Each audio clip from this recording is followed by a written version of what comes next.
जिस वक्त की बड़ी खबर है वो राज्यसभा से मिल रही है, जहां पर प्रधानमंत्री नरेंद्र मोदी भावुक हो गए। आतंकी घटना का जिक्र कर रहे थे, तभी प्रधानमंत्री भावुक हुए, गला रुंध गया, आंख से आंसू भी छलके। बिल्कुल, आपको बता दें गुलाम नबी समेत जम्मू कश्मीर के 4 सांसदों का कार्यकाल पूरा हो गया है आज। ऐसे में उन्हें विदाई दी जा रही थी। कश्मीर सांसदों को विदाई देते हुए पीएम मोदी भावुक हो गए। साथ ही आतंकी घटना के बाद फोन कॉल का जिक्र भी उन्होंने किया और उसके बाद वो भावुक हो गए, उनका गला रुध गया और साथ ही गुलाम नबी आजाद की उन्होंने जमकर तारीफ भी की। एक बार गुजरात के यात्री, क्योंकि जम्मू कश्मीर में जाने वाले टूरिस्ट में गुजरात बहुत बड़ा नंबर रहता है, और टेररिस्टों ने पर हमला कर दिया, करीब 8 लोग शायद मारे गए। सबसे पहले गुलाम नबी जी का मुझे फोन आया।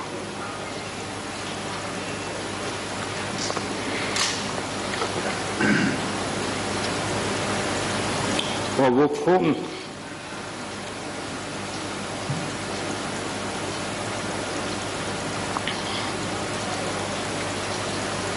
सिर्फ सूचना देने का नहीं था,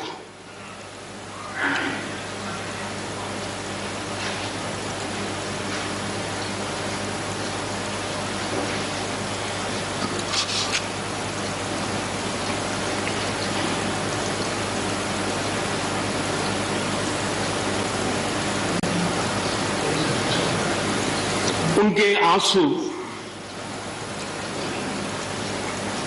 रुक नहीं रहे थे। फोन पे उस समय प्रणब मुखर्जी साहब डिफेंस मिनिस्टर थे। मैंने उनको फोन किया, मैंने कहा साहब अगर फोर्स का हवाई जहाज मिल जाए इन डेड बॉडी को लाने के लिए। रात देर हो गई थी। प्रणब मुखर्जी साहब ने कहा आप चिंता मत कीजिए, मैं करता हूं व्यवस्था। लेकिन रात में फिर गुलाम नबी जी का फोन आया। वे एयरपोर्ट थे,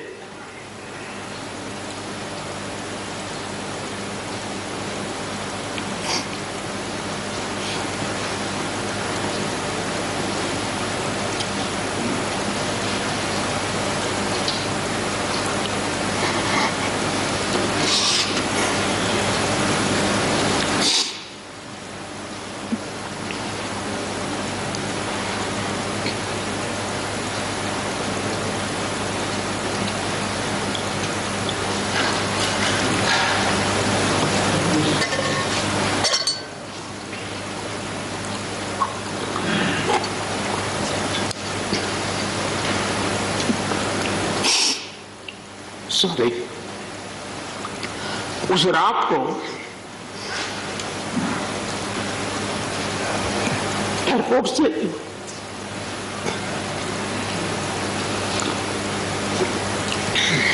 उन्होंने मुझे फोन किया और जैसे अपने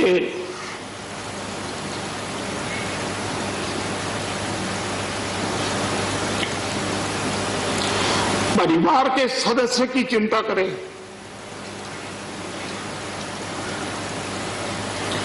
वैसी चिंता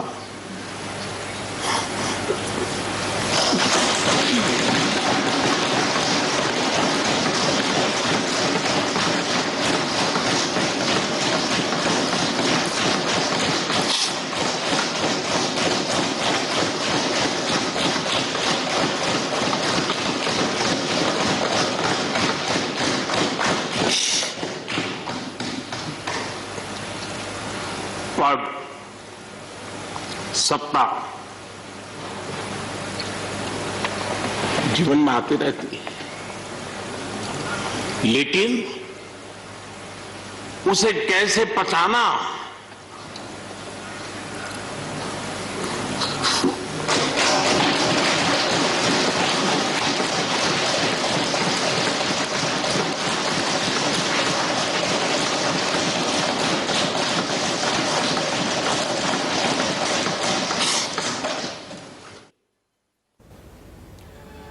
राज्यसभा में प्रधानमंत्री नरेंद्र मोदी आज 4 सांसदों की विदाई पर भाषण दे रहे थे। उसी दौरान भावुक हो गए और गुलाम नबी आजाद के कार्यकाल को याद करते हुए उन्होंने कहा कि आतंकी घटना जिस वक्त हुई थी, गुजरात के यात्रियों पर हमला हुआ था, मैं वो फोन कॉल याद करता हूं।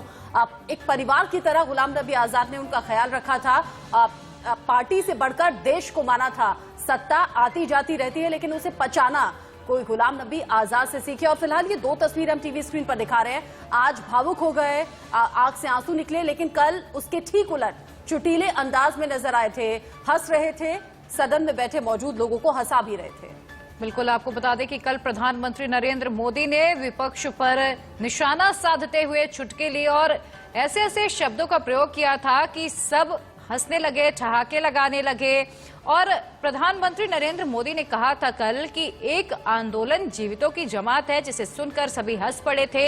हम दोनों तस्वीरें आपको दिखाएंगे, दोनों वो बातें भी सुनाएंगे कि कल प्रधानमंत्री नरेंद्र मोदी का अंदाज क्या था और आज किस तरह से प्रधानमंत्री नरेंद्र मोदी भावुक हो गए। हालांकि बहुत कम वक्त ऐसा होता है, बहुत चुनिंदा वक्त ऐसा होता है जब प्रधानमंत्री नरेंद्र मोदी भावनात्मक तरीके से इस तरह से भावुक नजर आए या फिर आंखों में आंसू छलके। ब्रिजेश पांडे इसी खबर पर ज्यादा अपडेट के साथ जुड़ गए हैं हमारे साथ। ब्रिजेश, कल प्रधानमंत्री का एक बिल्कुल अलग हमने रूप देखा, चुटीले अंदाज में विपक्ष पर निशाना भी साध रहे थे।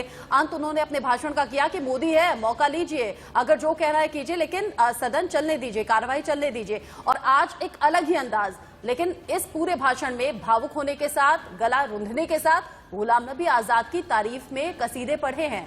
क्या कुछ मतलब और मायने निकाले जाएं?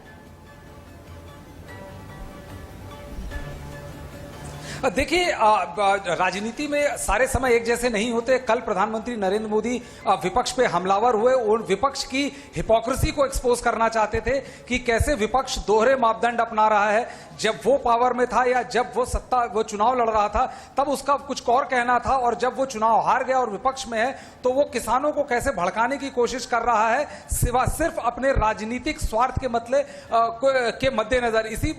आपको याद होगा कल भी उन्होंने गुलाम नबी आजाद की बात कही थी और कहा था कि गुलाम नबी जी, मैं उम्मीद करता हूं कि मेरे द्वारा आपकी तारीफ किए जाने के बाद आप पे कोई मुसीबत न टूट पड़े। और आप जैसे G23 का भी जिक्र किया था। तो कल उन्होंने कई सारे बाण छोड़े विपक्ष की ओर। आज मौका दूसरा था।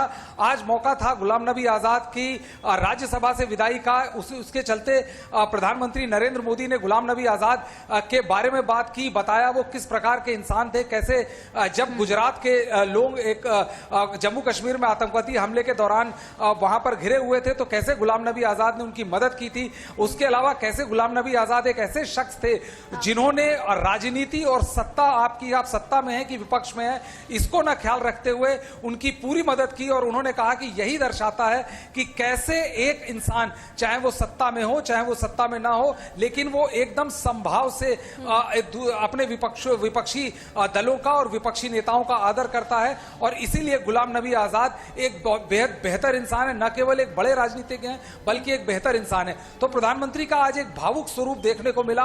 कल जो स्वरूप था वो एक डिफरेंट था। कल वो एक प्रधानमंत्री भी थे, साथ ही साथ भाजपा के बड़े नेता भी थे कि जिसमें वो विपक्ष की हिपोक्रेसी को एक्सपोज कर रहे थे। आज प्रधानमंत्री का संवेदनशील चेहरा देखने को मिला। और इसीलिए कहते भी है शायद कि राजनीति अपार संभावनाओं का क्षेत्र है। कल गुलाम नबी आजाद पर तंज भी किया था G23 का जिक्र करते हुए, और आज गुलाम नबी आजाद की तारीफ में कसीदे पढ़ते हुए नजर आए, भावुक भी हो गए पीएम। बहुत शुक्रिया। उसकी करेंगे। राज्यसभा में प्रधानमंत्री नरेंद्र मोदी आज भावुक हो गए। आतंकी घटना का जिक्र करते हुए पीएम के आंसू निकल गए। साथ ही गुलाम नबी आजाद समेत जम्मू कश्मीर के 4 सांसदों का कार्यकाल पूरा होने पर उन्हें याद किया और भावुक हुए। कश्मीरी सांसदों को विदाई देते हुए प्रधानमंत्री भाषण दे रहे थे। उसी दौरान आतंकी घटना का जिक्र करते हुए जब उन्होंने याद किया कि गुलाम नबी आजाद से फोन पर बात हुई थी, गुजरात के यात्रियों पर यह आतंकी हमला हुआ था, कैसे परिवार की तरह ख्याल रखा था। बोलते बोलते गला रुंध गया, आंखों से आंसू भी छलके। सुनिए आप। एक बार गुजरात के यात्री, क्योंकि जम्मू कश्मीर में जाने वाले टूरिस्ट में गुजरात बहुत बड़ा नंबर रहता है, और टेररिस्टों ने पर हमला कर दिया। करीब 8 लोग शायद मारे गए। सबसे पहले गुलाम नबी जी का मुझे फोन आया।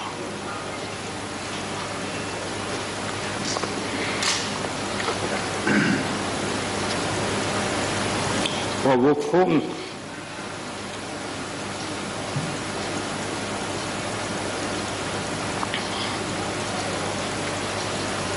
सिर्फ सूचना देने का नहीं था,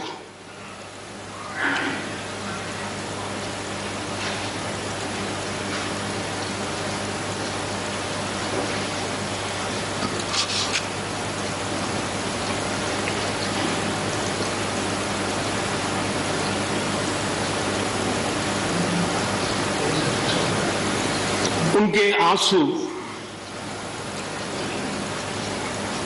रुक नहीं रहे थे। फोन पे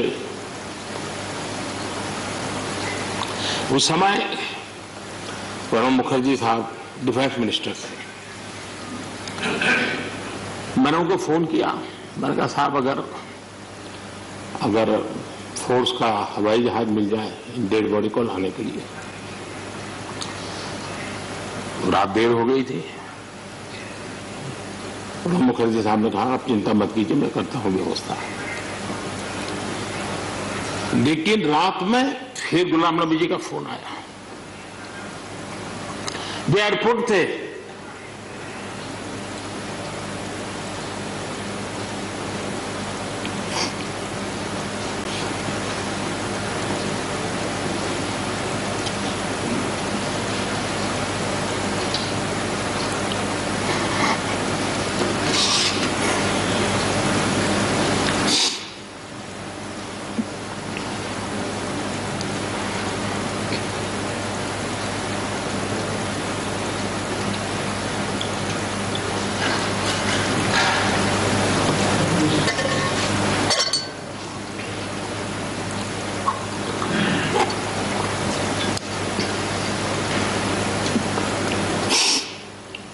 सॉरी, उस रात को एयरपोर्ट से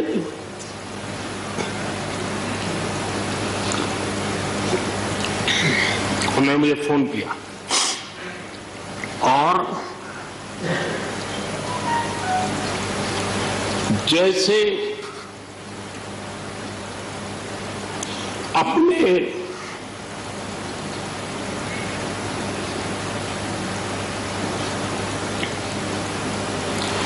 परिवार के सदस्य की चिंता करें,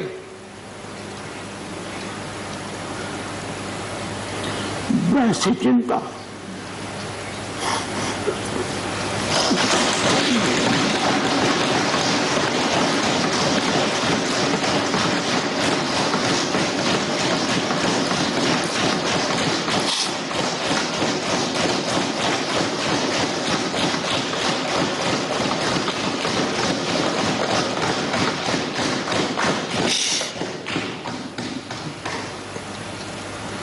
पद, सत्ता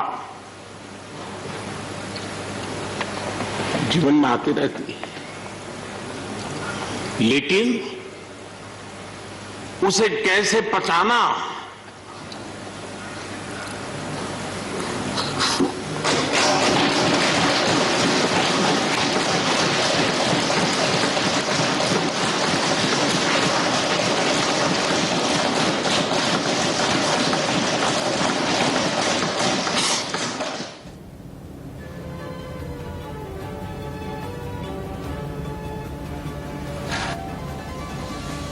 प्रधानमंत्री नरेंद्र मोदी का ये बहुत अलहदा सा तरीका है अपनी भावनाओं को प्रकट करने का और बहुत चुनिंदा वक्त पर प्रधानमंत्री भावुक हुए हैं। ये दो तस्वीरें हम टीवी स्क्रीन पर इसलिए दिखा रहे हैं क्योंकि कल लगभग इसी समय राज्यसभा में जब प्रधानमंत्री बोले थे तो उसके बाद हम लोग कह रहे थे कि बहुत अलग अंदाज आज प्रधानमंत्री का दिखा है।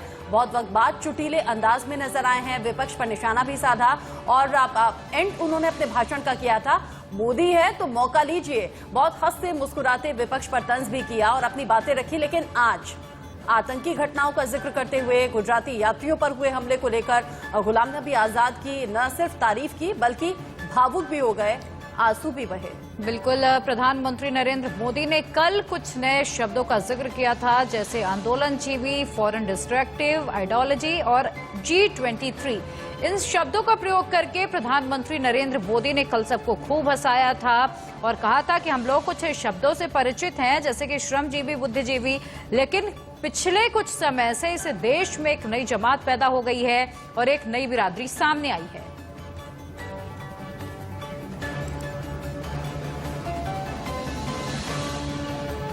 और आगे बढ़ते हुए जो अगली खबर है वो बिहार की सियासत से जुड़ी हुई है। आज नीतीश मंत्रिमंडल का विस्तार होने वाला है। ऐसे में सुगबुगाहट तेज है कि किस पार्टी से कितने मंत्री शपथ लेने वाले हैं। बीजेपी और जेडीयू के नेताओं में आपसी सहमति बनने के बाद फैसला हो चुका है। अंतिम रूप अब से थोड़ी देर बाद देखने को मिलेगा। 22 मंत्रियों की जगह खाली है। बिल्कुल, बीजेपी कोटे से शाहनवाज हुसैन मंत्री बन सकते हैं, ऐसे सुगबुगाहट तेज है। दोपहर 12:30 बजे राजभवन में ये पूरा कार्यक्रम होना है और 23 विधायक मंत्री पद की शपथ ले सकते हैं। करीब 10 विधायक बीजेपी के शामिल होंगे और 8 जो हैं वो जेडीयू से शामिल हो सकते हैं। कुछ नामों की चर्चा भी तेज है।